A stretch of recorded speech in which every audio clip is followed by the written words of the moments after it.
శ్రీశైలం ఆలయం అటవీ ప్రాంతం చుట్టూ ఉంటుంది. అక్కడికొచ్చే భక్తుల వలన తమకి కష్టాలు ఎదురవుతున్నాయి కాబట్టి అంటూ ఆ భక్తుల మీదన పెనాల్టీలు వేసే కార్యక్రమం అటవీ శాఖ తీసుకుంటుంది. అదేమంటే రుసుము అన్నటువంటి పేరుతో అడవిలో ఉన్నటువంటి గుడి దగ్గరికి వెళ్ళాలంటే వెహికల్కి ఎంతనే అటవీ శాఖకి డబ్బులు కట్టాలి. చివరికి నడిచి వెళ్ళాలంటే కూడా 10 రూపాయలు వసూలు చేస్తున్నారు.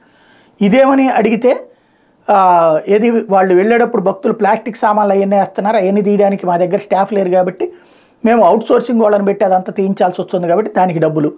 అట్లాగే వెహికల్స్ వెళ్ళేటప్పుడు ఎందుకు ఛార్జీలు వసూలు చేస్తున్నారంటే వాళ్ళు అక్కడ వెళ్తున్నటువంటి కోణంలో అక్కడ అవుతున్నటువంటి ఖర్చులకి మేము వసూలు చేస్తున్నాం. మరి ఇది కేంద్ర ప్రభుత్వం అనుమతి ఇచ్చిందా అటవీ శాఖకి, లేకపోతే స్థానిక అటవీ అధికారులకి ప్రత్యేక అధికారాలు ఏమైనా ఉన్నాయా?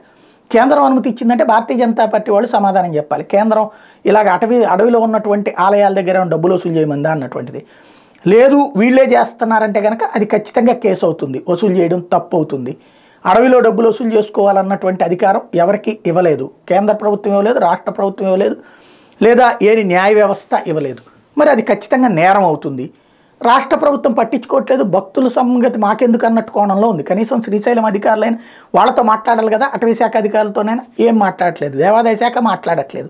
మా గుడికి వచ్చి మా దగ్గర డబ్బులు కట్టి దర్శనాలకు పోండి, మా దగ్గర డబ్బులు కట్టి భోజనాలు చేయండి, మా దగ్గర డబ్బులు కట్టి ఏదైనా చేయండి అని వాళ్ళు డబ్బులు వసూలు చేసుకోవడానికి చూస్తున్నారు. అటవీ శాఖ వాళ్ళ వసూలు వీళ్ళు వదిలేస్తున్నారు. ఓవరాల్గా భక్తుల దోపిడీ అనేది జరుగుతుంది. నిన్న కూడా అక్కడ భక్తులకి సంబంధించి తాజాగా శ్రీశైలం మల్లన్న దర్శనానికి నడకదారిలో వచ్చే భక్తుల నుంచి డబ్బులు వసూలు చేస్తున్న వివాదాస్పదం అవుతుంది. మహాశివరాత్రి, ఉగాది పర్వదినాల్లో తెలుగు రాష్ట్రాలతో పాటు కర్ణాటక, మహారాష్ట్ర నుంచి వేల మంది భక్తులు నడకదారిలో వస్తుంటారు.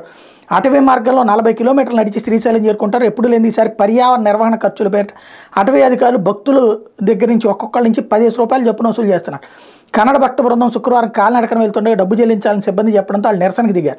అడవిలో గంటకు పైగా ఆందోళన చేసినా ఎవరు పట్టించుకోకపోవడంతో చివరికి డబ్బులు చెల్లించారు. దీని మీద అటవీ సిబ్బందిని ఈనాడు వాళ్ళు వివరణ అడిగితే అడవి మార్గంలో పాదచారులు పారేసే ప్లాస్టిక్ ఇతర చెత్తను శుభ్రం చేయడానికి సిబ్బంది కూలీల ఖర్చుల నిమిత్తం అధికారుల ఆదేశం మేరకే ఈ డబ్బులు వసూలు చేస్తున్నామని చెప్పారంట.